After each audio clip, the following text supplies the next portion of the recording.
ഇത് നിങ്ങൾ രണ്ടുപേരും അല്ലാതെ നമ്മൾ ഈ പറഞ്ഞ നമ്മുടെ സ്വപ്നം സാക്ഷാത്കരിക്കാൻ കൂടെ നിൽക്കുന്ന കുറച്ച് പേരുണ്ടാവും. ഇപ്പൊ ഇന്റീരിയർ ചെയ്തതിനെ കുറിച്ച് കൂടി പറയാം. നിങ്ങൾ വിചാരിച്ച സാധനം അതുപോലെ ചെയ്യാൻ പറ്റുമോ? അതിന് ആരാണ് ഒപ്പം നിന്നത്? ഇതിന്റെ ഒരു ഐഡിയ പറഞ്ഞപ്പോൾ തന്നെ കിട്ടുന്ന ഒരാളായിരുന്നു അത്. പറയാൻ തുടങ്ങിയാൽ കുറേ നമ്മുടെ ഈ ഡ്രീം സാക്ഷാത്കരിക്കാൻ നമ്മുടെ കൂടെ നിന്നതും ഇത് ഡെലിവറി ചെയ്തതും ഏറ്റവും കൂടുതൽ സഹായിച്ചത് നമ്മുടെ ആർക്കിടെക്ട്സ് തന്നെയാണ്. ധനേഷ് രൂപ എന്ന് പറഞ്ഞിട്ട് കപ്പിളാണ് നിങ്ങളെ പോലെ.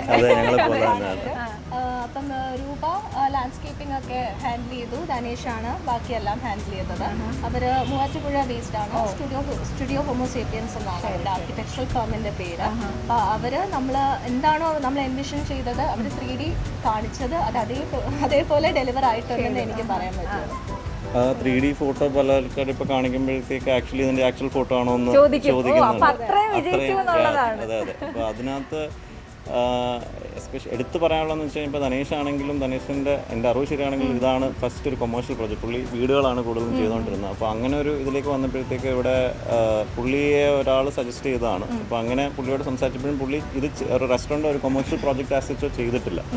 അപ്പം പക്ഷേ എനിക്ക് ഒരു പോയിന്റിൽ പോലും ഞങ്ങൾക്ക് അതിനകത്തൊരു ഡൗട്ടോ അല്ലെങ്കിൽ ഇപ്പം ഞങ്ങളും പുതിയ ആൾക്കാരാണ് ഈ ഒരു ഇത് ആദ്യമായിട്ട് ചെയ്യുന്നത്. അപ്പം നമുക്ക് വേണ്ടിയിരുന്ന ഫ്രഷ് ഐഡിയാസാണ് വേണ്ടിയിരുന്നത്. അപ്പോൾ അതിനകത്ത് ഞങ്ങൾക്ക് ആ ഒരു തോട്ടിനെ വളരെയധികം പുള്ളി അതിനകത്ത് കോംപ്ലിമെൻ്റ് ചെയ്തു എന്നുള്ളതാണ്. അതായത് ഞങ്ങൾ എന്താണോ വിചാരിച്ച ഫ്രഷ് ഐഡിയാസ് വരണം, ഫ്രഷ് ഐഡിയാസ് ആണ് വന്നത്. അതായത് നമുക്കിപ്പോൾ ഈ ഒരു സാധനം വേറൊരു ഇതുമായിട്ട് കമ്പയർ ചെയ്യപ്പെടരുത് എന്നുള്ള ഒരു അറ്റ്ലീസ്റ്റ് ഫോർ ഒരു ഷോർട്ട് പീരീഡ് എങ്കിലും എന്ന് ഒരിതുണ്ടായിരുന്നു. അപ്പോൾ അതിനനുസരിച്ചിട്ടുള്ള ഐഡിയാസാണ് ഐഡിയേറ്റ് ചെയ്തത്. ഞങ്ങൾ ഒരുമിച്ചിരുന്ന് ബ്രെയിൻ സ്റ്റോം ചെയ്ത് ഇതൊക്കെ എത്രത്തോളം എനിക്കറിയില്ല, ഞങ്ങളും ഫസ്റ്റ് ടൈം ആയതുകൊണ്ട് തന്നെ ഒരു സീനിയർ ലെവൽ ആർക്കിടെക്ട്സിൻ്റെ അടുത്ത് ഇതൊക്കെ എത്രത്തോളം പോസിബിൾ ആണെന്ന് എനിക്കറിയില്ല. പക്ഷേ ഇത് ഭയങ്കര ഞങ്ങൾ അത്രയും ഗിവ് ആൻഡ് ടേക്ക് ചെയ്തിട്ട് ഒരു സ്റ്റോറി ലൈൻ, അതായത് ഈ പറയുന്ന 3Dയിൽ എത്തിക്കഴിഞ്ഞിട്ട് പിന്നെ അത് എക്സിക്യൂട്ട് ചെയ്യാനായിട്ട് വന്ന് അവസാനം ഫൈനൽ പ്രോഡക്റ്റും കണ്ടപ്പോഴത്തേക്ക് we are very much happy.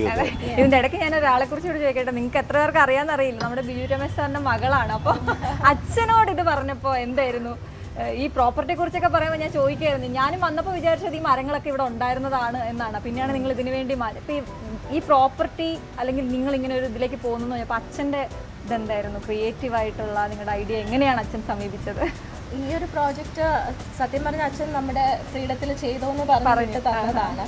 അപ്പോൾ ഇതിനകത്ത് അച്ഛൻ്റെ സപ്പോർട്ടും അച്ഛൻ്റെ ഗൈഡൻസും ഒക്കെ സീക്ക് ചെയ്തിട്ടുണ്ട്. ഇപ്പം ഇവിടെ നമ്മുടെ ട്രിവാൻഡ്രത്ത് ഒട്ടുമിക്ക ഹോട്ടൽസും അച്ഛനാണ് അത് തുടക്കം കുറിച്ചത്. അപ്പം അച്ഛൻ്റെ ഗൈഡൻസ് നമ്മൾ എടുത്തിട്ടുണ്ട്, സപ്പോർട്ട് ചെയ്ത് തന്നിട്ടുമുണ്ട്. അപ്പം അതുകൊണ്ട് കുറച്ചും കൂടി സ്മൂത്തായിട്ട് കാര്യങ്ങൾ നടന്നു. ശരി, ഇനി നമുക്ക് അറിയേണ്ടത് ഫുഡിനെ കുറിച്ചും കൂടിയാണ്. ഫുഡ് പ്രധാനപ്പെട്ട എലമെന്റ് അല്ലെന്ന് പറയുമ്പോഴും എലമെന്റ് ആണല്ലോ. ഒന്നും പ്രധാനമുള്ളതല്ല പറയുന്നത്. ഇപ്പൊ ഇതിനകത്ത് നമ്മളതാ പറയുന്നത്, നമ്മളൊരു ഇൻക്ലൂസീവ്നെസ് എന്ന് പറയുമ്പോഴത്തേക്ക് ആൾക്കാർക്ക് ഇവിടെ വന്നിട്ട് എല്ലാം ഈ പറയുന്ന സാധനങ്ങളെല്ലാം ഇമ്പോർട്ടൻ്റ് ആണ്. അപ്പോൾ അതിനകത്ത് ഫുഡ് മാത്രമല്ല എന്നാണ് വൺ ഓഫ് ദ എലമെന്റ് ആണ് ഫുഡ് എന്ന് പറയുന്നത്. എല്ലാം ഈ 5 എലമെന്റ്സും കൂടെ ചേരുമ്പോഴാണ് ഭൂമി എന്ന് പറയുന്നത് വൺ ഓഫ് എൻ എലമെന്റ്. അതുപോലെ തന്നെ ഇമ്പോർട്ടൻ്റ് ആയിട്ടുള്ള സാധനം ആർക്കിടെക്ചർ, അതുപോലെ തന്നെ ഇമ്പോർട്ടൻ്റ് ആയിട്ടുള്ള സാധനമാണ് സ്റ്റാഫിങ്. അതെല്ലാത്തിൻ്റെയും കൂടെ ഒരു ബ്ലെൻഡാണ്. ശരിക്കും ഒന്നും ആയിട്ടില്ല കേട്ടോ, നമ്മൾ പുറത്താണ് ഇരിക്കുന്നത്. നമുക്ക് അകത്തേക്കൊന്ന് പോയാലോ? ഓക്കെ.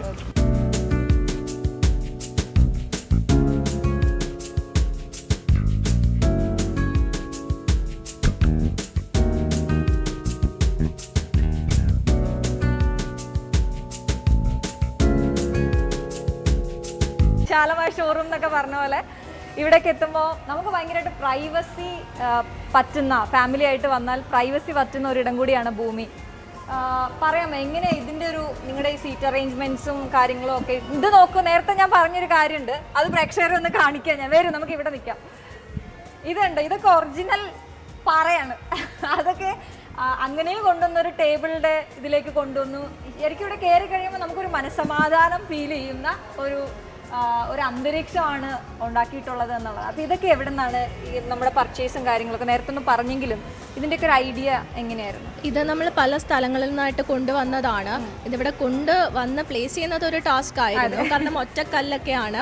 അത് എത്ര ആൾക്കാർ പിടിച്ചിട്ടാണ് ഇത് പൊങ്ങിയത്? നമ്മൾ ആക്ച്വലി 3 to 4 ടൺസ് ഒക്കെ ഈസിലി കാണാവുന്ന ഒരു സാധനം. അപ്പോൾ ഇതിനകത്ത് ഇത് കൊണ്ടുവന്ന് കയറ്റുക എന്നുള്ളതായിരുന്നു ഏറ്റവും വലിയ ചലഞ്ച്. പക്ഷേ ആർക്കിടെക്ട് വരച്ചൊരു ഡിസൈൻ ഉണ്ട്. അപ്പോൾ അതുപോലത്തെ ഒരു കല്ല് തപ്പി നമ്മൾ പല സ്ഥലത്തായിട്ട് നടന്ന് അത് കണ്ടെത്തുകയായിരുന്നു. അപ്പം നമുക്ക് ഈ ഒരു ഷേപ്പ് കണ്ടപ്പോഴത്തേക്ക് ബേസിക്കലി ഒരു പൊട്ടറ്റോ ഒക്കെ പോലെ തോന്നുന്നു, നല്ല രസം ഇൻട്രസ്റ്റിംഗ് ഒരു കല്ല് കണ്ടപ്പോഴത്തേക്ക് നമ്മൾ അത് ഉറപ്പിച്ചതാണ്. അപ്പം ഓരോന്നും ഇത് ഹാൻഡ് പിക്ക് ചെയ്ത സാധനമാണ്. അതിനാണ് ബേസിക്കലി കൂടുതലായിട്ട് നമുക്ക് ടൈം എടുത്തത്. അതിൻ്റെ ആ ഒരു ഹാൻഡ് പിക്ക് ചെയ്ത് എടുക്കാനോ അതിവിടെ എത്തിക്കാനോ ആയിട്ടുള്ളതാണ് കൂടുതൽ ടൈം എടുത്ത സാധനം. പിന്നെ ഡെഫിനറ്റ്ലി നേരത്തെ പറഞ്ഞ പോലത്തെ ആ ഒരു ലേബർ ചെയ്തെടുക്കുക എന്നുള്ള ഒരു സാധനം. അപ്പോൾ ഇതിൻ്റെ ഒരു എക്സ്റ്റൻഷനാണ്. ഇപ്പോൾ നമ്മൾ ഫ്ലോറിംഗ് ആണെങ്കിലും അങ്ങ് അറ്റം വരെയും ഒരു സെയിം കൈൻഡ് ഓഫ് ഫ്ലോറിംഗ് അങ്ങ് കണ്ടിന്യൂ ചെയ്ത് പോകുന്നത്. അപ്പോൾ ഇതിനകത്ത് പുറത്തിരിക്കുന്നവർക്കും അകത്തിരിക്കുന്നവർക്കും ഒരു സിമിലർ ഫീൽ കിട്ടുക എന്നുള്ളതാണ്. ഇപ്പോൾ അകത്തിരുന്ന് പുറത്തേക്ക് നോക്കുമ്പോഴത്തേക്ക് നമ്മൾ ശരിക്കും അതിനകത്ത് ഒരു പുറത്ത് ഒരു ലോണിലിരിക്കുന്ന ഫീലിംഗ് അകത്തും കിട്ടുക എന്നുള്ള രീതിയിലാണ് ഇത് ഡിസൈൻ ചെയ്തേക്കുന്നത്. ഇതിപ്പോൾ ഒരു ബാംഗ്ലൂരൊക്കെ ആണെങ്കിൽ നമ്മൾ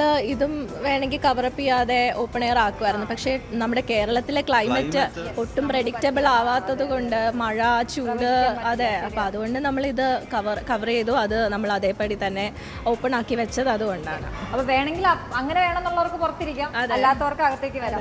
നിങ്ങൾ തമ്മിലുള്ള ഒരു, ഞാൻ ചോദിക്കട്ടെ, കെമിസ്ട്രി അത് വർക്കൗട്ട് ആയി എന്നുള്ളത് ഞങ്ങൾക്ക് മനസ്സിലായി. എങ്കിലും ഇങ്ങനൊരു ഒരു ഡ്രീം പ്രോജക്റ്റിനെ കുറിച്ച് നിങ്ങൾ പോയിക്കൊണ്ടിരിക്കുമ്പോൾ അല്ലെങ്കിൽ റിസർച്ച് ടൈമിലൊക്കെ എന്തെങ്കിലുമൊക്കെ അങ്ങോട്ടും ഇങ്ങോട്ടും പറച്ചിലുകൾ ഉണ്ടോ?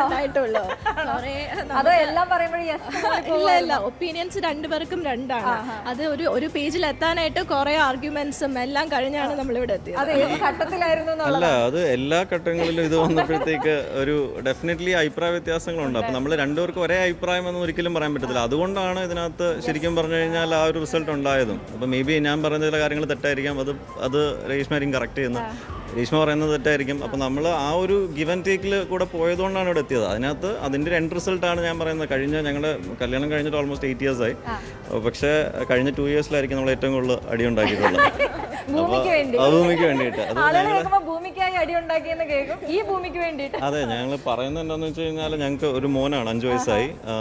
ഇത് ഇളയ കുഞ്ഞാണെന്നുള്ളതാണ് പറയുന്നത്. അതുപോലെ ഒരു ഡിഫിക്കൽട്ട് ഒരു പ്രഗ്നൻസി പീരീഡും അത് കഴിഞ്ഞിട്ടുള്ള പോസ്റ്റ് പ്രഗ്നൻസിയും ഒക്കെ ശരിക്കും ആ സെയിം ഇതിൽ കൂടെ തന്നെയാണ്, അതുപോലെ തന്നെയാണ് പോകുന്നത്. അത് കഴിഞ്ഞ് നമ്മളിപ്പോൾ സ്റ്റാർട്ട് ചെയ്തിട്ട് എത്ര മാസം? ഒക്ടോബർ മിഡിലാണ് തുടങ്ങിയേക്കുന്നത്. നമ്മളൊരു സോഫ്റ്റ് ലോഞ്ച് കോൺസെപ്റ്റിലാണ് തുടങ്ങിയത്. ബിക്കോസ് നമ്മളിവിടെ ഫുഡ് നമ്മൾ ആണെങ്കിലും ഒരിച്ചിരി എക്സ്പീരിയൻഷ്യൽ ഒരു കോൺസെപ്റ്റിലാണ് നമ്മൾ ചെയ്തത്. ഇപ്പോൾ സീറ്റ്സിൻ്റെ കാര്യം ചോദിച്ചത്, സീറ്റ്സ് ഇപ്പോൾ ആക്ച്വലി നമുക്ക് ശരിക്കും പറഞ്ഞാൽ 200+ സീറ്റ്സ് ഇടാൻ പറ്റും. പക്ഷേ നമ്മളിപ്പോൾ ഒരു 120 ഒക്കെ ഇട്ടിട്ടുള്ളൂ. അത് മതി എന്നുള്ള, ബിക്കോസ് ആൾക്കാർക്ക് വരുന്നവർക്ക് ഈ പറയുന്ന പോലെ ഒരു വളരെ കൺവീനിയൻ്റ് ആയിട്ട് ഇരിക്കാൻ പറ്റണം എന്നുള്ള രീതിയിലാണ്. അപ്പോൾ ഒരു കൊമേഴ്ഷ്യൽ ആസ്പെക്റ്റിനെക്കാട്ടിൽ കൂടുതൽ ആൾക്കാർക്ക് ഇവിടെ വന്നിട്ട് കഴിഞ്ഞു കഴിഞ്ഞാൽ ആ ഒരു സാധനം കിട്ടി, ആ ഒരു എക്സ്പീരിയൻസിനെ ഇത് ചെയ്യുമെന്ന് തോന്നിയിട്ടാണ്. ഡെഫിനറ്റ്ലി.